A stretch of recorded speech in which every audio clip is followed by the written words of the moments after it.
This is Dune Betrayal. Every day is great with your Dune-based social deduction game.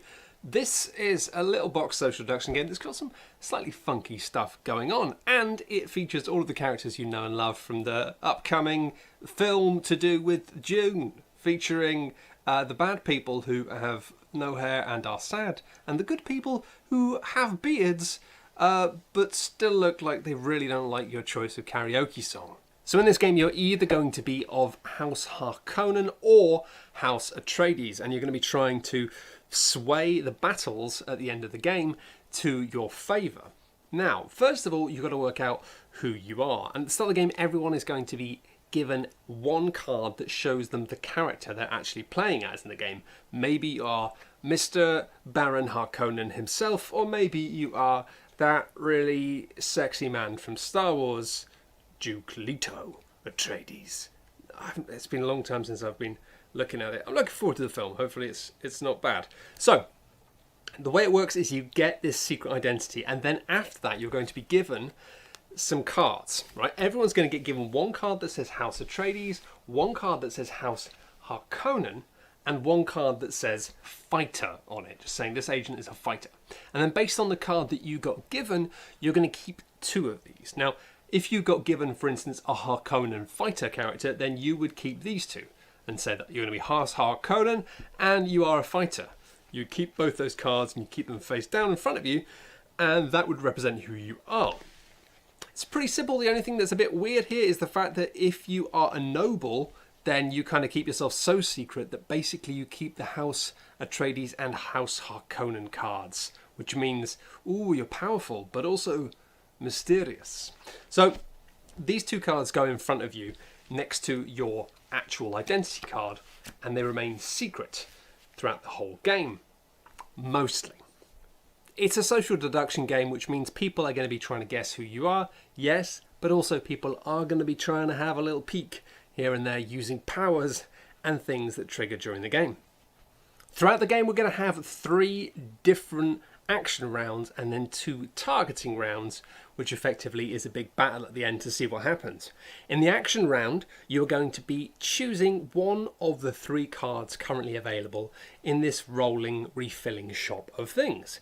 And in addition to these cards giving you these really useful powers, they're also going to give you points, potentially, at the end of the game. Now, this is the funny thing. There's little symbols at the top of these cards, and that means that, hey, if you take this and then it turns out, oh, it's been revealed you're a noble, then you're going to get a point for your house, which means you're going to be trying to pick stuff that's going to help in the current situation and help you at the end of the game. But also, if you keep taking cards that are really obviously like Harkonnen noble cards, then everyone else is going to be like, well, it's Harkonnen noble over there, obviously.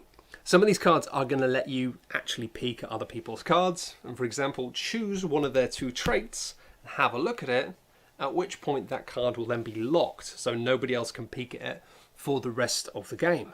Although, of course, you've literally got mind benders here, which means there are still ways that other people can do it, but generally speaking, that information is only going to be for the eyes of one person. You're going to keep going around in a circle through these 3 different action rounds, taking cards and activating them immediately or just saving them for the battle at the end of the game. And then things get slightly spicy when we get into the targeting round. In the targeting round, everything's going to kick off. Now, people have been playing action cards that will allow you to, for example, show your trait to another player and view theirs, and then shield both of those traits so other people can't see them. Tasty.